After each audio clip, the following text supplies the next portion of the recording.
Hello বড় ভাই, সকাল সকাল উঠে পড়েছি আর শাল দাতুন দিয়ে মুখ ধুতে লেগে পড়েছি। শাল দাতুন মুখে ঘুষে ঘুষে ধোয়া হয়ে গেল, এখন চা রুটি মেরে দিলাম। তো খাই দাই বেড়াই বেরোবো ঘুরতে, এখন কোথা ঘুরতে সেটার জন্য তোমরা ব্লগটায় থাকো। তো সূর্য মামা আজকে তাপটাটুকু কমে দিছে, তো সোয়েটার পরলে ভালো হতো। তো আমার স্টিল বডি, সোয়েটারের দরকার নেই। তো এই পাশ দিয়ে আসছে বন্ধুটা। দেখো বড় ভাই, দেখতে দেখতে পৌঁছে গেলি ঝাড়গ্রাম। তো পুলিশের দমন সমস্যা, তাই বাইপাস দিয়ে যাচ্ছি ঝাড়গ্রাম। ঠান্ডা লাগছে, তো বড় ভাই গাড়ি চালাচ্ছে, তো ঠান্ডা লাগবে কি, তো বলছে দেখি দেখি যাবো।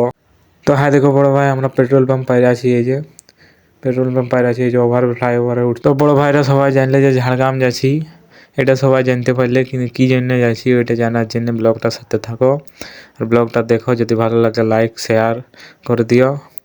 তো চলো। তো বড় ভাই বলছে আমার বুট ছিঁড়ে গেছে, রানিং করতে পারছি না, তো বুট কিনলি। এই যে মোটামুটি বুট, এই যে সে গান মার দিলে, তো এর বিরাট পছন্দ লাগলো। তো বুট নিয়ে এখন ঘর আবার নেবো। তো বড় ভাইকে বলছি দে গাড়িটা আমি চালাবো, তো আমি গাড়িটা চালাতে লাগিয়ে গেছি।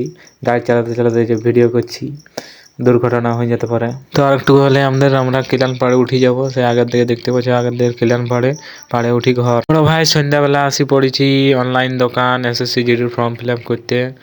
তো গুরুপদ দা এখন সিনেমাতে গেল, এত রাইতে সিনেমা, দিনের বেলা সিনেমা করে সিনেমাতে বড় ভাই এই যে দোকান পুরা ফাঁকা। এই যে পুরা দোকান ফাঁকা, গুরুপদার দোকান পুরা ফাঁকা হয়ে আছে দোকান। তো হটপট লাগানো আছে, ফ্রি হটপটে বিরাট 2-3টা বই ডাউনলোড করে নিলি।